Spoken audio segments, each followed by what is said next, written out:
Deconstruction.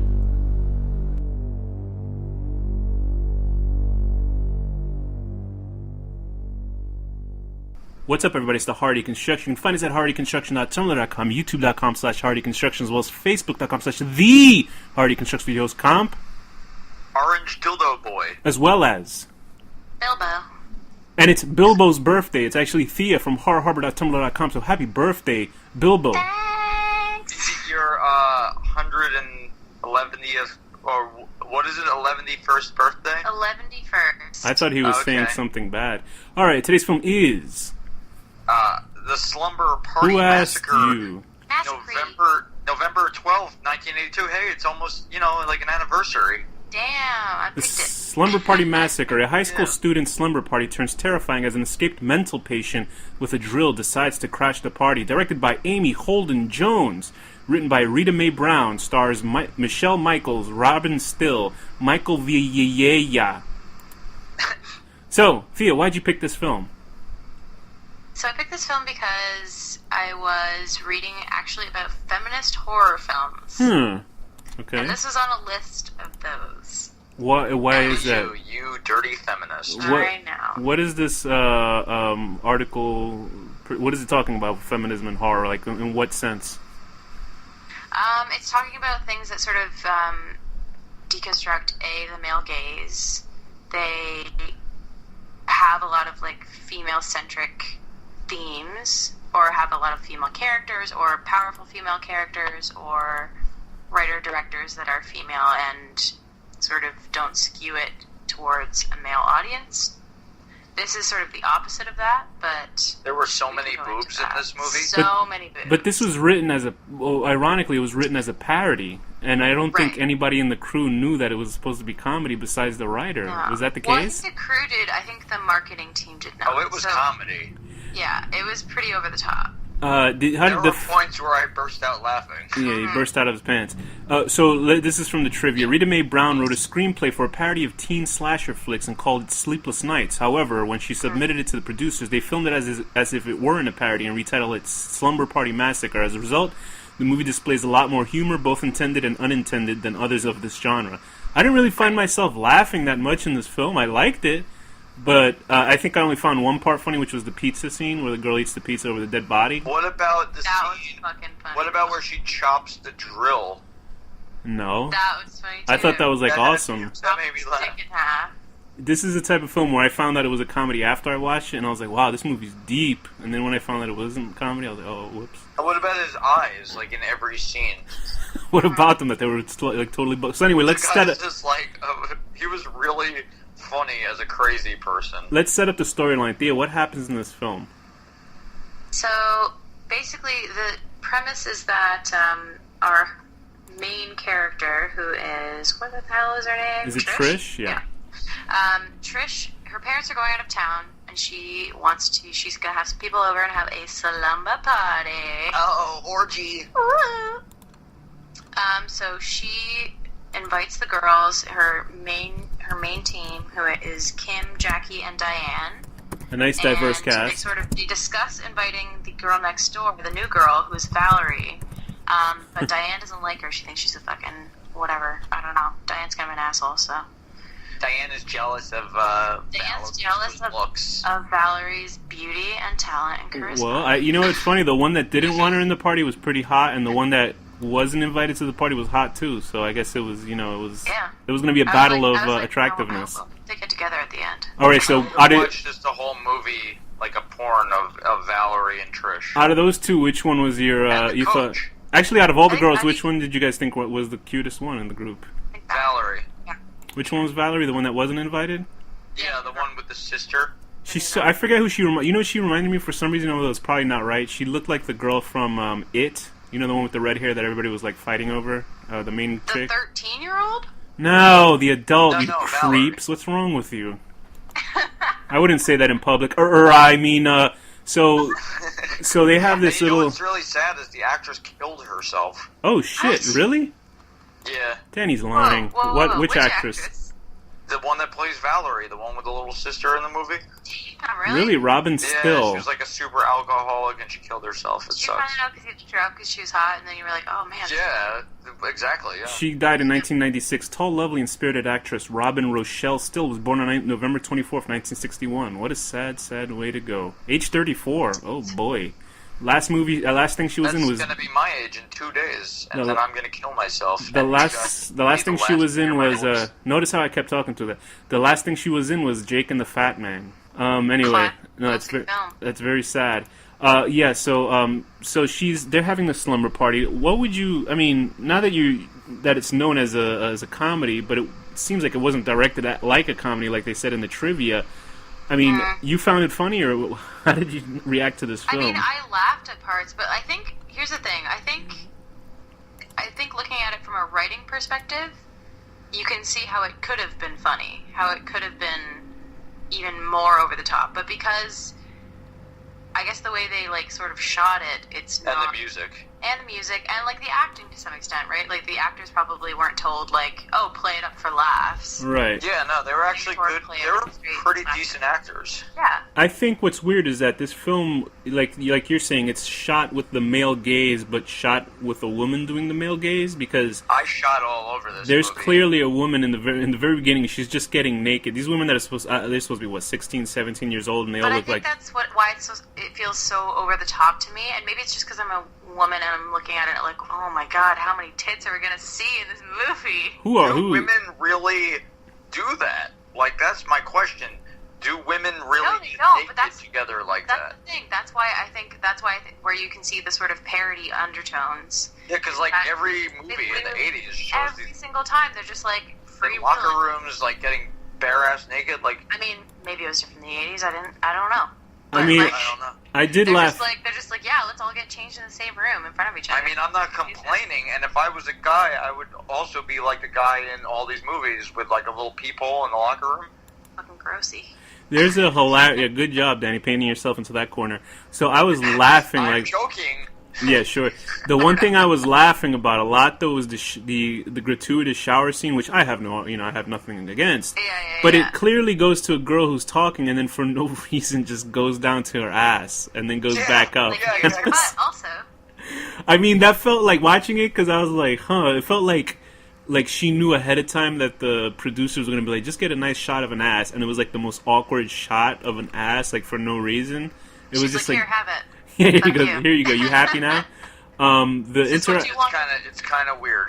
Yeah. The interaction between all the women is strange. You can find the film on YouTube. I think it has French subtitles on it. It's They're actually nice to each other, which is weird. except for Like, that one girl, right, Danny? Well, Diane. No, but even still. Yeah, like, yeah. compared to, Theory like, Carrie or exploded. something. So these three girls that are like each other. There's the three white girls and one African American girl, which was nice to see a POC, as they say, a person of color in the film, early in the film, and she's actually kind of funny. This is how Danny To bring laughed. up the incredible whiteness of this movie. Yes, she was the delicious swirl of the movie. The one that eats pizza, who is fucking awesome. So, It's true. how do we describe the first kill? The first kill is one girl who is I guess they're showing that a woman could be anything. They can be an electrician. They can be. She was a phone repairer. Right. So this first girl, the first girl that gets killed, that's a phone repair woman, gets killed inside the car. Reminiscent of like Scream 2, I think. Actually, I think Scream 2 ripped that off. And also Well, this they both ripped off Ted Bundy, so there you go. this girl with the Everything's strange. a rip-off. This girl with a strange walk who gets accosted by the psychopath who we hear earlier in the news report was an escaped mental patient or just an escaped killer? Yeah, no, I think you're right. I think he was an escaped mental patient. Can you I'm pretty guys sure. describe this killer, because he's very unusual? Like in this type of film, like, okay, so this type of film, this is like an 80s film. Usually, for the most part, if the killer's just a normal guy and he's not wearing like a suit or something, he's usually obscured until the very end of the film. And he's semi-obscured at the beginning of this film, but like after the first kill, you can clearly see his face, and like they have no, like he literally is just a random guy that's killing people, which I actually thought was pretty. Eyes. I just love that it's like such a random guy that's killing people because he's so random looking, and he just sort of looks like he's He's an everyman. He's I guess, do you think that's the feminism angle of the film? He makes me believe that even I could kill people with a That's giant right. drill. You have to bug your eyes out a little bit. But Thea, what do you think this is do you think this is a feminist angle of the film where it's just this random male who's like, I love you, sort of going crazy, wearing his cool denim clothing with a saw I or don't anything? know. I feel like, don't they always kind of choose guys that look like I feel like that's the scarier part of it, technically. I don't know if it's a feminist thing, but like, you're saying Ted Bundy. Like, Ted Bundy looked like any guy, right? Ted Bundy, even... Well, Ted Bundy was like a really good-looking... Right. Well, Danny, control yourself. Yeah, so this guy's either a Italian or Hispanic gentleman. So he was a very ethnic, olive-skinned guy with a sort of greaser look to him. Even though I think that's okay. I think they carried that on to the second film, right? They have like an actual greaser. I think they just went straight out all comedy for the second one.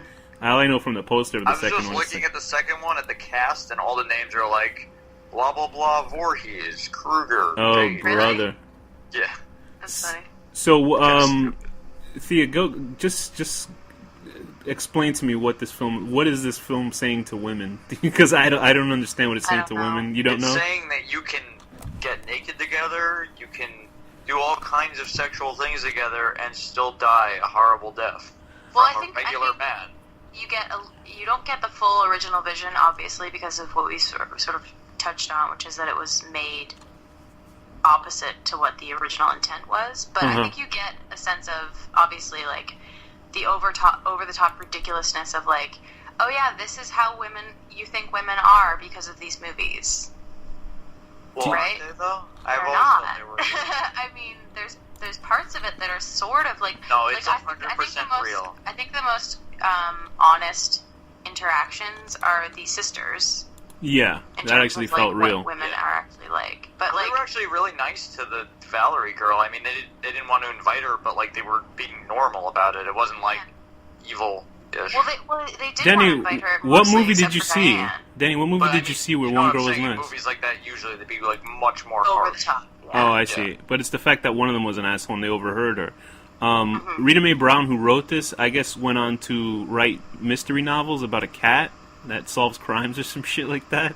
About a cat? Yeah, because there's like these there are these weird novels. Like I never read them, but I've passed by them in like Barnes and Nobles or libraries, and they have like cats that solve crimes. But I don't think they're like. Is it a cat detective? No, I don't think it's like. Porn? I don't think it's like an anthropomorphic thing. Like I don't think it's like cats that walk around and talk. I think it's like just actual cats. Grab the cat by the pussy. And you hear the cat talking. Second political joke today. Very funny.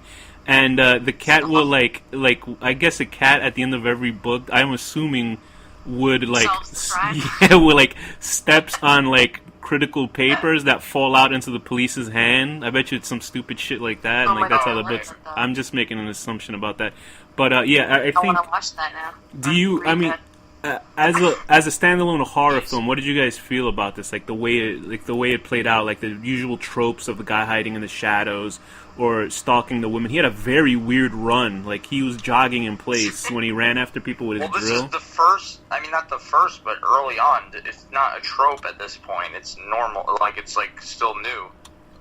Yeah, I guess you're right. I mean, there was because like the woman who wrote it based on what she was seeing in the slasher movies, basically. Yeah, but I mean, it's still like it's still early days. New. So there was like, still it's not like played out for 30 years like it would be now. Right. There was like which maybe is why it didn't catch on. So these are some horror films that came out in '82. There was Poltergeist, Halloween 3, Season of the Witch, The Thing, Friday the 13th Part 3. So the genre had been out for a while and even Creepshow. Yeah, 1982 is a pretty good year for horror films. Wow, there were some good movies in that year. Well, even all the slashers of like the 70s, that it could be playing off of those. Right? Yeah, yeah, I think it certainly was playing off of that and these sort of exploitative horror films that have these women. It's obviously exploitative. The effects were horrible in this movie. Like, there was no gore, and every time there was, it was like very quick cutaways that like you weren't looking at it for long. That pizza then, guy, when the hand fell off, like everything. The way the pizza guy died, like, was defied all logic because he was literally knocking on the door and talking. That was pretty funny when he was like, I've done 6 today, like 6 deliveries, but he meant he killed like 6 people or something like that. And the guy's body's been standing there with his eyeballs drilled out. And I was like, how does that work scientifically? But then I guess, could I really have to sit down and take it so seriously? I actually really like the refrigerator scene. Yeah, that was pretty funny. I swear I feel like that's what I remember. I feel like that was. Can I ask you something? Was they were going for? Thea, was that parts of the movie? Was that same kill used in the last Slumber Party, or am I going crazy? Remember the last Slumber Party, that horrible movie with the horrible with the movie. doctor going around killing people? I could have sworn there was a fridge gag in that one too, but I'm not sure. I could barely remember that movie because it was so bad. These women are supposed to be 17 years old, and they all clearly look like 24 to 30 years old. I guess that's where we got the trope of the older actors. They obviously can't show young, underage nudity in this film, but it's a bit distracting. Yeah, it's a bit distracting when the girl who's like 17 has fucking water balloons in her fucking shirt at the beginning of the film, getting naked. It was like unsettling. And I did like the psycho killer. I mean, the thing is, like, to me, I in these years of the film, like in the 80s, I did like Thea, did you see what was that Christmas themed horror film with the pervert on the phone? What the hell was that movie called? They made a remake of it. Christmas? Black Christmas. Right? Danny never saw it. Danny saw the fucking remake. I did see it. No, you saw the remake. You didn't see the original one.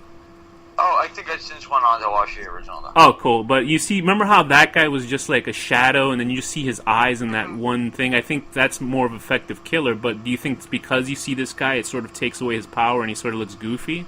I mean, I'm watching scenes now when he gets hit over the head and he's like waking up on the floor. He's doing that like awful open eyeball thing. Further away. Very good. All right, just make final thoughts. I don't give a flying shit. It is goofy, but like, I agree that some of the power of like the killer gets taken away because you see so much of him before the final reveal. I think he gets better. And then he gets like a weird monologue right at the end. What was his monologue reminiscent of? What was it about? God, I can't. I don't even know. Maybe like Buffalo Bill. What can you learn from this film if it's supposed to be a feminist film? I don't think it's supposed to be a feminist film. I think it's supposed to be just a bizarre comedy film. But, I mean, can you take anything away from this besides, it's a bunch of women in power taking their power back from a guy who's trying to kill them? Women can make shitty movies, too. Damn right. That's right. You guys want to discuss anything else? Because I think we're pretty much done with this shitty movie. What was your favorite scene in this, guys? Both of you. It was the pizza. Yeah, the pizza scene is probably the best part because the girl... She's like, I gotta fucking eat pizza, and there's a pizza right here. So. Yeah, the girl not... For some reason, for me, it was the slow motion of the coach and him facing off with the fire poker, and then she's, like, hitting him on the back, and, like... the graphics are so bad. Like, yeah, the poker horrible. is literally bending backwards. It's supposed to be a steel poker, and it's bending because it's obviously made out of rubber. Yeah. And then the other girl comes in and runs in and does like the most awkward stab. Yeah, but it was cool though. It's so bizarre, and then she cuts his drill. And I guess that is. Yeah, I guess that really is a feminist angle of cutting the penis, taking away the thing that drills into the woman's body. That was like really obvious. And then when she cuts his hand off, that effect is pretty bad, and he's screaming like a maniac. It's fun. It's a fun movie. It's a fun. Fuck you and your male impotence. It's a movie that's like an hour and 17 long. It's worth watching. I like how he has one hand and he's slowly walking towards her, trying to choke her with like the least threatening hand movement. And even when they're trying to kill him, if you like slasher movies, you like this. Yeah, it's essentially hitting every note from every slasher movie that's been done before. I don't think there's anything. Obviously, there's nothing new about it because it's making fun of all the other stuff. But I think it got lost in translation clearly. But there is some funny stuff that I think if this is one of those films where they meant it to be funny, the creators, but then in the process, it got lost in the translation. But people will still find it funny, ironically. Yeah. So an emotional, gripping story. Thea, what rating? It had me on the edge of my seat. Thea, what rating would you give this film? Wow. It's gonna be she's stumped. 5.5. Oof. Probably. Okay. I'm not a big slasher person, so this is not my bag. Why not, though? Think of all the tits. Okay, I'll give it a 6. I'll give it a 6. There were 6 tits in this film. I'll give it a 6. Eating pizza over the dead pizza boy's body. Damn. Out of 10. I'll give it a 5. Although you're right, it's probably I'll give it a fucking 5. I'll give it a 5. Awkwardly running with a strange gait with the drill in your hand, and eventually catching up with people, just like a modern day Jason Voorhees.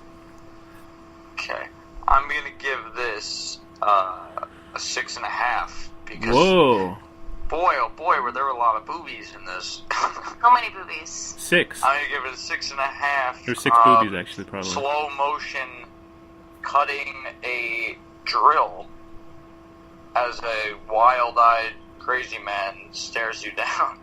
With that, Thea, what's the final word? Bleeding. Danny, what's the final word? Thorns.